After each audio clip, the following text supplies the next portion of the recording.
শ্রীমদ্ ভগবদ্গীতায় বলা হয়েছে যে আমাদের প্রত্যেকের জীবনের 3টি মন্ত্র মনে রাখা জরুরি।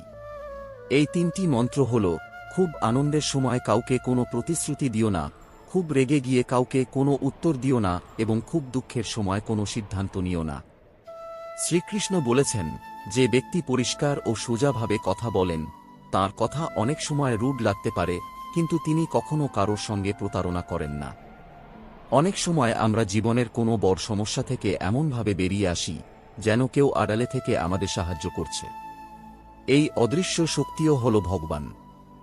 শ্রীকৃষ্ণ গীতায় বলেছেন যে রাগ খারাপ, কিন্তু যেখানে রাগ দেখানো দরকার সেখানে রাগ দেখানো উচিত। না হলে যারা খারাপ কাজ করছে তারা কখনো বুঝবে না যে এটা তাদের করা উচিত নয়। তুমি রাগ না দেখালে তারা সব সময় অন্যায় করেই যাবে। গীতায় বলা আছে যে সত্যি কখনো দাবি করে না যে আমি সত্যি, কারণ সত্যি সব সময়ই সত্যি, কিন্তু যা মিথ্যে তা সব সময়ই নিজেকে সত্যি বলে দাবি করে।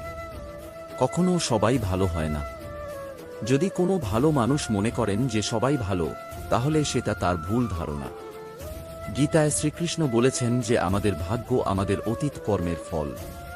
তেমনি আজ আমরা যা করছি তার ফল আমরা আগামী দিনে পাব।